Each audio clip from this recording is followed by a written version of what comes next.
이제 전국 SFC 대표 간사이신 공경민 목사님 나오셔서 이런 아들을 찾으시는 아버지 하나님이란 제목으로 말씀 전해 주시겠습니다.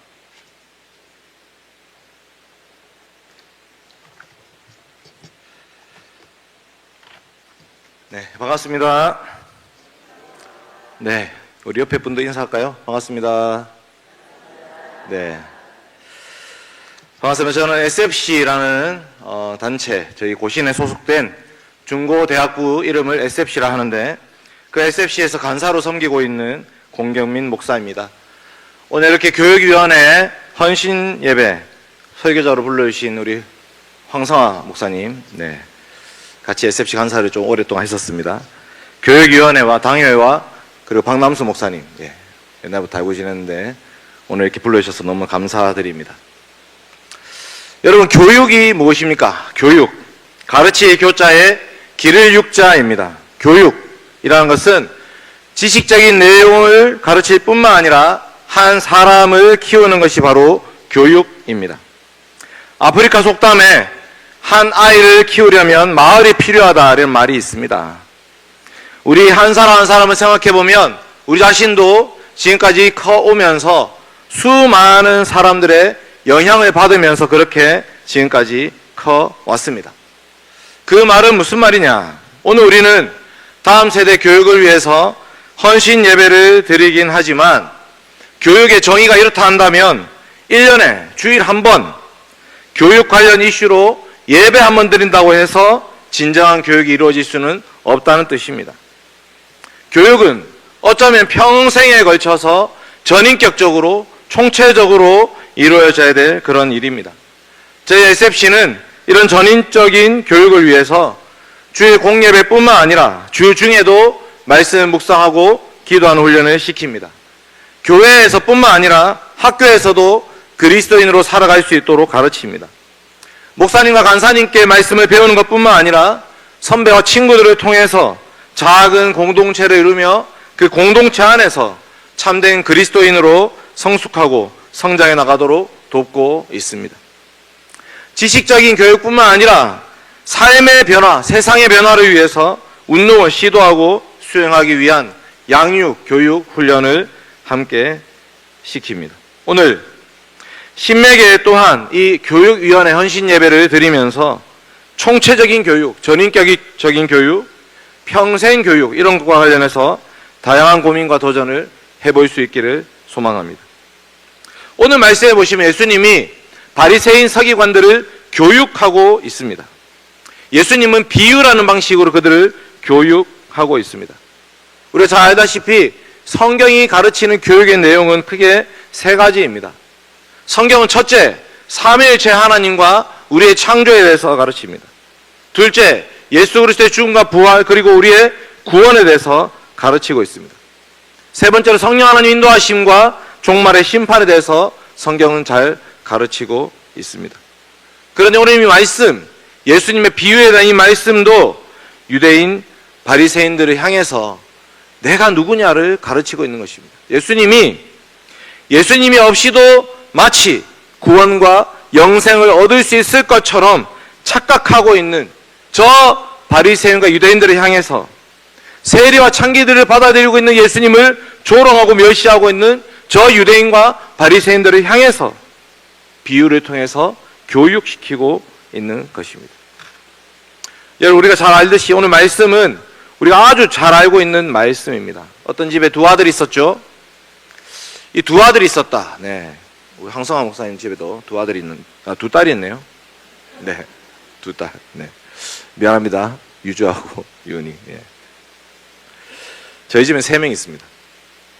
예, 나중에 그 계산을 좀 해봐야 되는데 첫째와 둘째가 받는 몫이 좀 다른데 나중에 제가 좀 설명드리겠습니다. 두 아들이 있었는데 둘째 아들이 아버지 재산을 가지고 허비하여서 다 써버린 후에 아버지 집에 가면 품꾼도 잘 먹고 살 수 있는데 라고 하면서 돌아왔다는 그런 말씀입니다. 여러분, 이 말씀이 주는 비유, 이 교훈이 무엇인가? 혹시라도 이 말씀을 듣고 있는 사람 중에 내가 둘째 같다라는 생각이 들면 얼른 집으로 돌아가라 이런 말씀을 하는 것일까요? 예수님 말씀은 단지 그 정도의 교훈의 말씀은 아니죠. 성경은 우리에게 하나님이 어떤 분인지를 먼저 가르쳐주고요. 그리고 하나님의 백성된 교회가 어떤 공동체인지를 가르치고 있는 것입니다. 오늘 이 비유를 통해서도 우리는 이 두 가지를 배워야 됩니다. 우리가 믿는 하나님 도대체 어떤 분이신가? 그리고 하나님이 하나님의 백성들에게 요구하시는 우리는 어떤 교회를 세워가야 할 것인가? 이 두 가지를 배워야 됩니다. 누가복음 15장 아까 읽었는데요. 1절, 2절 한번 봅시다. 누가복음 15장 11절 이전에 1절과 2절 같이 한번 읽어보겠습니다. PPT, 예. 성경을 다 잘 찾으시죠? 예, 1절, 2절, 3절까지 읽겠습니다. 누가복음 15장 1, 2, 3절 시작. 모든 세리와 죄인들이 말씀을 들으러 가까이 나아오니 바리새인과 서기관들이 수군거려 이르되 이 사람이 죄인을 영접하고 음식을 같이 먹는다 하더라. 예수께서 그들에게 이 비유로 이르시되 아멘. 여러분, 예수님은 공생애를 시작하셨습니다. 병을 고치셨습니다. 천국 복음을 전파하셨습니다. 귀신을 쫓으셨습니다. 그랬더니 수많은 사람들이 찾아왔습니다. 그 중에는 세리, 죄인들이 있었습니다. 여러분, 세리는 어떤 사람들입니까? 매국노라고 볼 수 있겠죠. 일제 부역했던 사람들과 같은 로마 제국을 위해서 일하고 있는 사람들, 이 유대인들의 돈을 강탈해서 로마 제국에 갖다 바치는 사람들이 바로 이 세리들이었습니다. 그러니까 이 유대인들 입장에서는 정말 싫은 사람들이죠. 죄인은 누구인가? 특별히 죄인은 성매매를 통해서 먹고 사는 혐오 대상자들이었습니다. 그러니까 이 바리새인은 서기관 이런 사람들 입장에서 보면 우리는 깨끗하고 정결하고 거룩하며 하나님 말씀을 잘 지키고 그 율법의 말씀을 날마다 묵상하면서 그 말씀을 지키고 있기 때문에 저 세리와 죄인들은 우리가 결코 가까이 할 수 없는 그런 부류의 사람들이다라고 생각했던 것입니다. 그런데 예수님은 자신에게 나아오는 세리와 죄인들을 배척하지 않으셨습니다. 오히려 그들을 영접해 주셨습니다.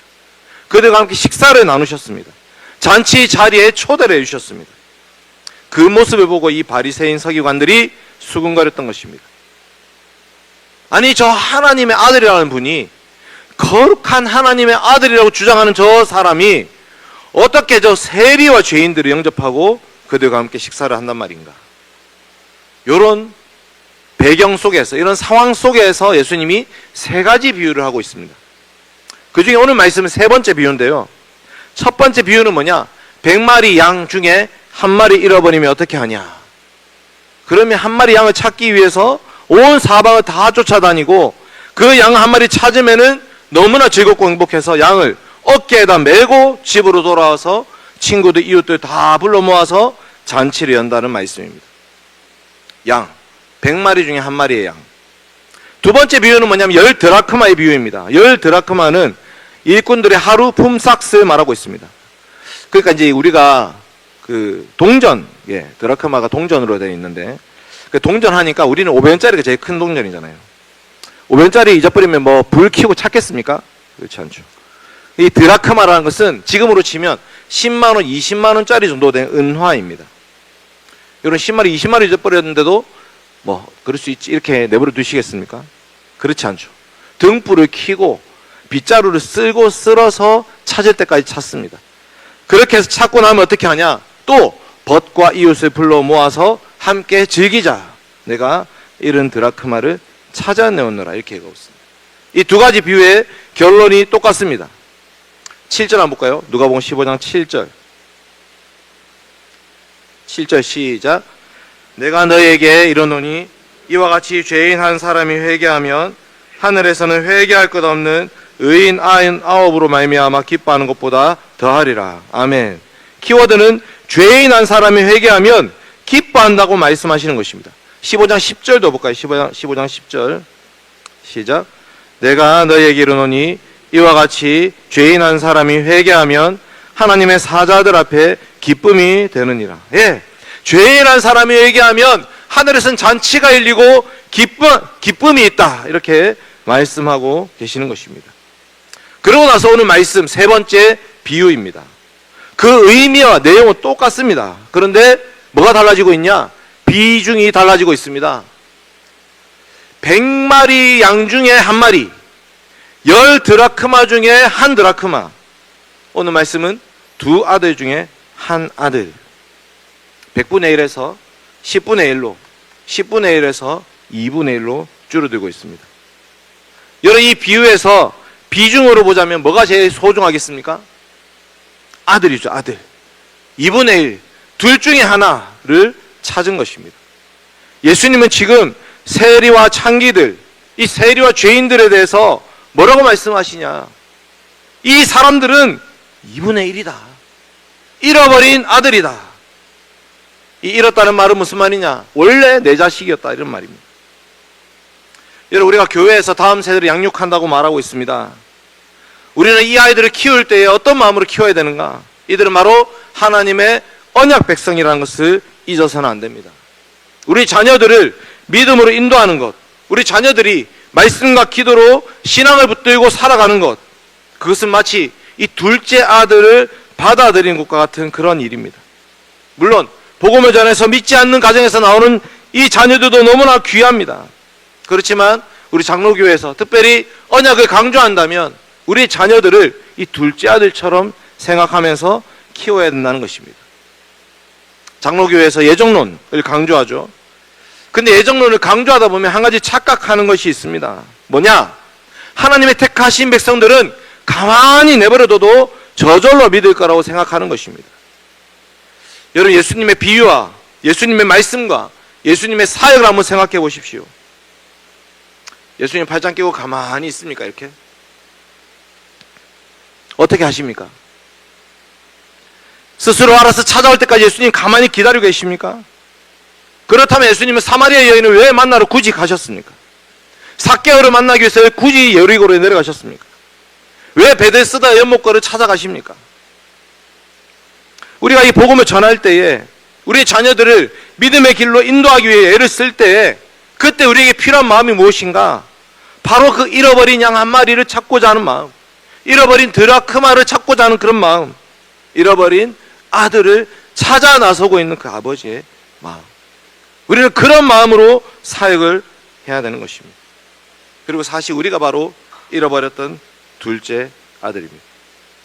11절 12절 한번 봅시다. 본문 말씀 11절 12절. 제가 오늘 4시 한 5분쯤 마치면 되겠더라고요, 보니까. 네, 4시 5분. 걱정하지 마십시오. 4시 5분은 오게 되어 있습니다. 11절과 12절입니다. 시작. 또 이르시되 어떤 사람에게 두 아들이 있는데 그 둘째가 아버지에게 말하되 아버지여 재산 중에서 내게 돌아올 분깃을 내게 주소서 하는지라. 아버지가 그 살림을 각각 나눠 주었더니. 아멘. 여러분, 이 살림을 각각 나눠 주었더니 이게 중요합니다. 여러분, 유산, 재산을 언제 주로 나눠 주는가? 아버지가 돌아가실 때 유언으로 남겨서 나눠주게 돼 있습니다. 예, 연로하신 분들 많이 계신데, 예, 돌아가시기 전에 미리 재산 나눠주면 어떻게 되냐? 팽 당할 수 있습니다. 주의하셔야 됩니다. 저희 아버지는 일찍 돌아가셨기 때문에 남은 재산도 없었지만 유산을 지금 미리 땡겨서 나눠달라고 하고 있는 이 자식, 폐류나 아닙니까? 지금 아버지가 건강합니다. 아직도 살아갈 날이 창창합니다. 그런데 이 자식이 나와가지고 아버지, 언젠가 저한테 돌아올 재산을 지금 빨리 땡겨서 주십시오라고 얘기했습니다. 그래서 아버지가 그래, 어차피 줄 거 지금 나눠주자 해가지고 두 아들에게 나눠줍니다. 여기서 특별한 유대인의 계산법이 있습니다. 예를 들어서 3억이 있다 칩시다. 3억. 그러면 두 아들에게 어떻게 나눠주냐? 1억 5천, 1억 5천 이렇게 나눠주지 않습니다. 첫째 아들 얼마 받죠? 2억을 받습니다. 첫째에게는 두 몫을 나눠줍니다. 둘째 아들 얼마 받습니까? 1억을 받죠. 예. 지금 이런 상황이에요. 3억이었다면 1억과 2억 이렇게 나왔을 거고 30억 하여튼 예, 30억까지 있기는 쉽지 않겠네요. 어쨌든 지금 그런 상황에서 유산을 미리 땡겨서 받았습니다. 둘째 아들이 나이가 어느 정도 됐을까? 정확하게 알 수 없지만 혈기왕성하죠. 친구들과 밤새 술 마시고 놀고 있고 창기들과 노래방에서 돈 다 써버리고 혼자 저 먼 나라 가가지고 여행을 할 수 있는 최소한의 나이라고 볼 수 있습니다. 20대 정도겠죠. 그러니까 계산하지 않습니다. 여러분, 주식을 날려먹기 시작하면은 어느 정도 하고 그만둬야 되는데 계속 옮겨 다니다가 다 까먹어버립니다. 도박도 하루 이틀이지 술, 여자, 친구들 틈바구니 속에서 다 써버립니다. 그야말로 탕자 중에 탕자, 방탕한 아들이 이 둘째 아들입니다. 이 아들은 오직 아버지의 재산에만 관심이 있었습니다. 재산에 물려받은 나이가 되자마자 아버지께 재산을 받아서 저 먼 나라로 떠나버렸습니다. 이 아들이 돌아올 생각이 있었을까요? 다시 유대인 공동체로 돌아올 생각이 있었겠습니까? 없었던 것 같습니다. 돼지는 유대인에게 부정한 동물이었습니다. 유대인들이 결코 가까이 할 수 없는 동물이 돼지인데 그 돼지치는 쥐염 열매로 자기 배를 불리려고 했죠. 그는 저 먼 나라에 가서 다시는 이 아버지랑 상관없이 자기만의 세상을 만들어 보려고 했던 것 같습니다. 그래서 돈으로 친구를 사귀었죠. 흥청망청 썼습니다. 창녀들과 함께 재산을 다 탕진해 버린 것입니다. 쫄딱 망했습니다. 심지어 그 나라에 흉년이 들어버렸습니다. 자기 주머니가 빈 게 아니고 나라가 흉년이 들어서 나라 전체에 먹을 것이 별로 없는 상태가 되었습니다. 유대인으로서 결코 같이 있을 수 없는 돼지, 그 돼지라도 쳐서 먹고 살려고 했습니다. 이 둘째 아들은 유대인 공동체 입장에서 보면 정말 저 멀리 벗어나 있는, 다시는 상종할 수 없는 그런 아들이 되어버린 것입니다. 심지어 이제 돼지 치고 있는데 삭도 제대로 받지를 못하고 있습니다. 돼지가 먹는 돼지 사료, 쥐염 열매라는 것을 먹으려고 했는데 그것도 주는 사람이 없어서 먹을 수 없었다고 말하고 있습니다. 굶어 죽기 직전, 그제서야 아버지 생각이 났습니다. 우리 아버지 집에는 품꾼이 많이 있는데 그 품꾼들은 굶지 않는데, 양식이 풍족한데, 먹고 사는 것에 대한 걱정이 없는데, 그런데 나는 지금 여기서 굶어 죽는구나. 여러분, 이 둘째 아들은 이제 와서 다시 아들의 지위를 회복해달라고 얘기하지 않습니다. 그게 아니고 우리 집에 가면 품꾼 정도라도 하면 나는 굶어 죽지는 않겠구나 라고 하면서 돌아가기로 결심하고 있습니다. 저는 이것을 회개라고 보지 않습니다. 저는 이 말씀이 회개라고 보기 어렵다고 생각합니다. 지금 이 아들은 용서해 주십시오, 아들로 받아주십시오, 아버지 죽을 죄를 지었습니다, 이렇게 얘기하지 않습니다. 그저 자신의 먹고 사는 문제, 그 문제 하나 해결하려고 아버지께로 돌아온 것입니다. 20절 한번 볼까요? 20절 15장 20절입니다. 시작. 이에 일어나서 아버지께로 돌아가니라. 아직도 거리가 먼데 아버지가 그를 보고 측은히 여겨 달려가 목을 안고 입을 맞추니. 아멘. 여러분, 둘째 아들이 집으로 돌아가는 길에 저 멀리 보니까 동네가 보입니다. 야, 이제 아버지한테 뭐라고 하냐? 동네 사람들은 나를 뭐라고 할까? 이스라엘 백성들, 유대인들은 10계명, 5계명을 매우 중요하게 생각했습니다. 예배 시간마다 우리가 10계명 외우지 않습니까? 5계명은 뭐죠? 네, 내 부모를 공경하라. 그리하면 내 하나님 여호와가 내게 준 땅에서 너의 생명이 길리라. 그것은 단지 장수의 복이 아니라 언약 공동체가 길이 그 공동체를 유지할 수 있는 하나님의 말씀을 부모로부터 배워서 그 자식들이 그 말씀 가운데 살아가는 것을 말하고 있습니다. 반대로 얘기하면 부모의 말을 거역한 자들은 언약 공동체로부터 쫓겨나야 되는 것입니다. 그래서 신명기 21장 이렇게 얘기합니다. 사람에게 완악하고 패역한 아들이 있어서 아버지 말이나 어머니의 말을 순종하지 않고 부모가 징계해도 순종하지 않으면 부모가 그를 끌고 성읍 장로들에게 나아가서 이 자식은 완악하고 패역하여 우리 말을 듣지 않고 방탕하고 술에 잠긴 자다. 이렇게 말하면 성읍 모든 사람들이 모여서 그를 돌로 쳐 죽여라. 나무에 매달아라. 이렇게 말하고 있습니다. 이 아들도 이 말씀 알고 있었습니다. 와, 진짜 큰일 났다. 돌아가면 이제 동네 사람들한테도 맞아 죽을지 모르겠다. 어떡하지? 이런 마음으로 지금 돌아가고 있는 것입니다. 그런데 저 멀리 보니까 어떤 아저씨 한 분이 뛰어오고 있습니다. 그분이 바로 아버지이십니다. 이에 일어나서 아버지께로 돌아가니라. 아직도 거리가 먼데 아버지가 그를 보고 측은히 여겨 달려가 목을 안고 입을 맞추니 그분이 점점 가까이 오는데 가까이 보니까 아버지였습니다. 아버지 입장에서는 이 아들이 나가고 나서 매일매일을 저 동구밭까지 쳐다보면서 이제나 저제나 돌아오기를 기다리고 있었던 것입니다. 이 아들이 이 집을 잊어버리고 유대인 공동체를 벗어나서 저 돼지치면서 그렇게 살고 있는 그 시간마다 아버지는 그 아들을 기다리고 있는 것입니다. 날마다 기다리고 있었습니다. 유대인 남자 어른들은 뛰어다니거나 옷을 날리면서 그런 모습이 수치와 천박함의 상징이었습니다. 그런데 이 아들이 아버지를 제대로 알아보기도 전에 아버지가 먼저 알아보고 뛰어오셔서 안아주신 것입니다. 아버지가 아들의 목을 안고 입을 맞춥니다. 그랬더니 아들이 이렇게 얘기하죠. 아버지, 제가 하늘과 아버지께 죄를 지었습니다. 저는 아버지의 아들이 아닙니다. 하늘은 누구겠습니까? 하늘의 하나님. 하나님의 표현도 쓸 수 없는 하늘과 아버지께 죄를 지었다. 그런데 이 아버지가 개의치 않고 어떻게 하십니까? 제일 좋은 옷을 입혀주십니다. 손에 가락지를 끼워주시고요, 발에 신발을 신겨주시고 살찐 송아지를 잡아주십니다. 이 옷을 입혀주신다는 건 뭐냐? 그것은 직분의 회복, 지위의 회복을 의미하고 있습니다. 가락지를 끼워주시는 건 뭐냐? 인장 반지, 즉 아들의 상속권을 인정해 주고 계시는 것입니다. 신발은 누가 신냐? 종이 아니라 아들에게 신겨 주십니다. 살찐 송아지는 잔치와 기쁨의 상징입니다. 본인뿐만 아니라 온 가족과 온 동네의 기쁨을 표현하고 있는 것입니다. 한 영혼의 회복, 한 사람의 돌이킴에 대해서 아버지 하나님께서 이렇게 열렬히 환대하고 있는 것입니다. 여러분, 혹 우리 가운데 누군가도 아버지의 품을 떠나서 세상 쾌락을 즐기고 살았던 사람이 있을지 모르겠습니다.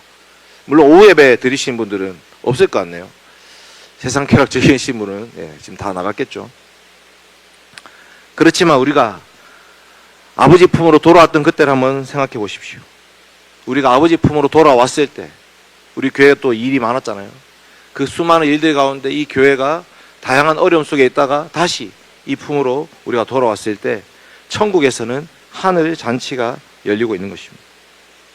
심지어 우리가 스스로 우리의 삶을 돌아볼 때 부끄럽다, 염치가 없다, 우리가 죄 가운데 있었다, 아들이고 부름받기 어렵다 이렇게 생각할 때에도 아버지는 먼저 찾아와서 안아주시고 의의 옷을 입혀주셨습니다.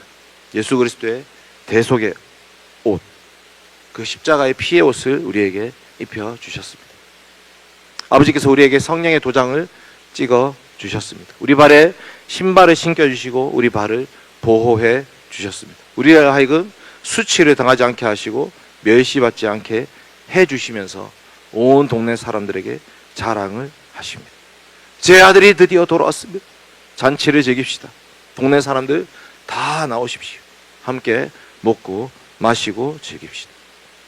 지금 예수님은 세리와 창기라고 하는 그 사람들이 말씀을 듣기 위해 찾아왔을 때 이 예수님께로 날아온 그 영혼들을 바라보면서 저분, 저 아이들이, 저 친구들이 마치 그 잃어버린 아들과 같은 그런 마음으로 그들을 영접하고 그들과 함께 음식을 먹고 마시고 즐겼던 것입니다. 우리 신매교회 자녀들이 있습니다. 언약의 자녀들이 예수 그리스도를 믿는 믿음을 고백할 때에 주님의 죽으심이 우리 죄 때문이라고 고백할 때에 주님의 부활이 우리의 의를 위함이라는 것을 고백할 때에 새 삶을 살겠다고 다짐하고 헌신했을 때에 하늘에서는 천국 잔치가 열리는 것입니다. 우리가 여름 방학마다 겨울 방학마다 방학만 되면 이 아이들을 붙잡아 놓고 말씀 공부를 시키고 예수님의 십자가 복음을 증거하고 SFC 수련회에 보냅니다. 왜 그렇게 합니까? 이 아이들이 복음으로 말미암아 예수 그리스도 안에서 자신의 정체성을 발견하고 회복되어서 하나님의 아들의 지위를 회복하기를 바라기 때문입니다. 그때 하늘에서는 이 잃어버린 아들을 찾은 기쁨의 잔치가 열리고 있는 것입니다. 오늘 교육위원회 이 헌신 예배를 통해서 우리 일반 모든 성도들도 그런 마음으로 우리 자녀들을 응원했으면 좋겠습니다. 이 아이들이 이번 여름방학을 통해서 각종 사역들, 각종 행사들, 각종 활동들을 통해서 우리 주님을 만나기를 간절히 기도하면서 소망해야 되는 것입니다. 제 아들이 돌아왔습니다. 잃어버렸던 아들, 죽었다고 생각했던 그 아들이 다시 돌아왔습니다. 저는 그 죽은 아들을 찾았습니다. 죽은 아들이 부활했습니다. 잃어버렸던 아들을 다시 되찾았습니다. 같이 잔치를 즐깁시다. 동네 사람들 다 오십시오. 함께 이 기쁨을 나눕시다. 예수님은 세리와 창기들이 찾아온 그것을 너무나 기뻐하고 감사하면서 지금 영접하고 즐기고 있는 것입니다. 25절 볼까요? 25절. 25절입니다. 시작. 맏아들은 밭에 있다가 돌아와 집에 가까이 왔을 때에 풍악과 춤추는 소리를 듣고, 여러분, 교회는 어떤 것입니까? 교회는 예수님의 십자가의 사랑, 그리스도의 은혜, 그거로 말미암아 하나 된 공동체입니다. 그저 사랑으로 서로 용납하고 용서하면서 맞이하고 환대하는 그런 하나 된 공동체가 교회입니다. 그런데 오늘 말씀의 첫째는 어떻게 하느냐? 이 첫째는 바리새인과 서기관의 모습을 보여주고 있습니다. 아버지 도대체 왜 저러시냐? 이 첫째 아들은 아버지 곁을 떠난 적이 한 번도 없지만 사실상 잃어버린 자식이 되었습니다. 왜 그런가? 아버지의 사랑, 아버지의 마음, 아버지의 기쁨에 관심이 없기 때문입니다. 둘째 아들 돌아왔을 때 송아지 잡겠다 했습니다. 자, 이 송아지는 누구의 재산입니까?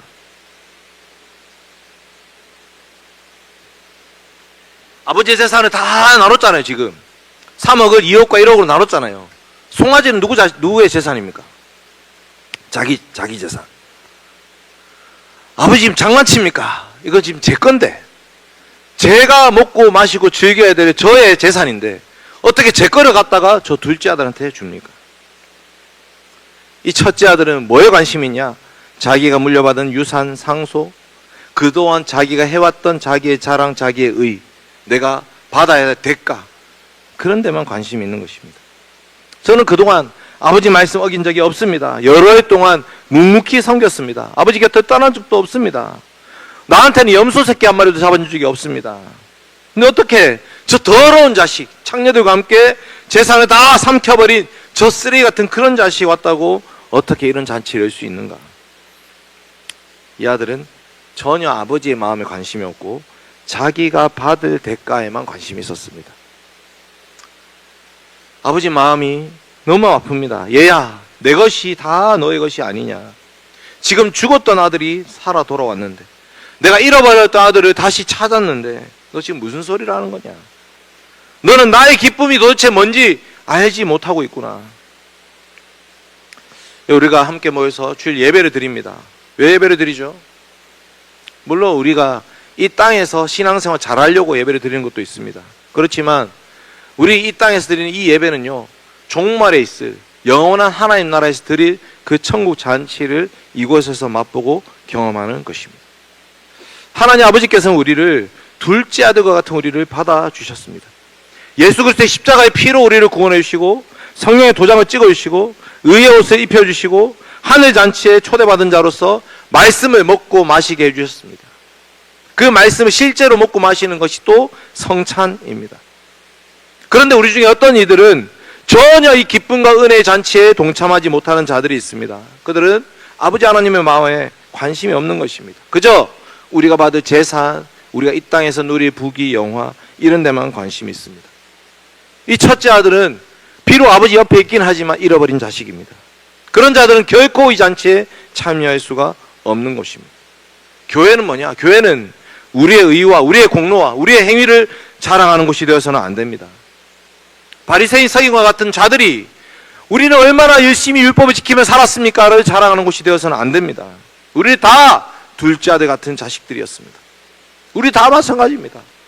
이방인들만 허물과 죄로 죽었던 자들이 아니라 유대인들도 허물과 죄로 죽었던 자들이고 하나님을 모르고 이방인과 같이 살았던 자들입니다. 본질상 진노의 자녀들이었습니다. 하나님의 심판대 앞에 서 있던 자들입니다. 끊임없이 그 세상 것에 천착하면서 육신의 정욕과 안목의 정욕과 이생의 자랑, 그런 것들을 추구해왔던 자들이었습니다. 그런 우리들을 하나님 아버지께서 품에 안아주신 것입니다. 우리가 잘한 것이 아무것도 없습니다. 오직 그리스도의 십자가로, 오직 예수님의 은혜로만 우리를 받아주신 것입니다. 누가 누구를 정죄 하시겠습니까? 누가 누구를 비난하고 판단하시겠습니까?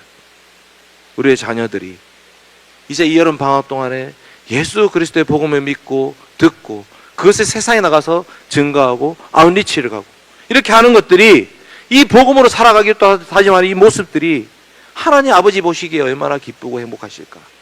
우리의 자녀들이 물론 방학 때 공부해야 됩니다. 방학, 놀방, 배울학, 예. 배우면 놓자 이런 게 방학이긴 하지만 방학 때 공부해야 되죠. 해야 되는데 저는 수련회 보내는 것을 아까워하는 부모님들 많이 보거든요. SFC 간사를 한 20년 해보니까 수련회 보내는 것을 엄청 아까워하세요. 물론 수련회 일주일 동안 공부 열심히 하면 서울대 갈 수 있을 거예요. 일주일 열심히 공부하면 서울대 갈 수 있습니다. 그런데 일주일 동안 수련회 가서 인생에 뒤집히면요, 서울대를 가는 게 아니라 자기 인생을 주님 위해서 바칠 수가 있는 것입니다.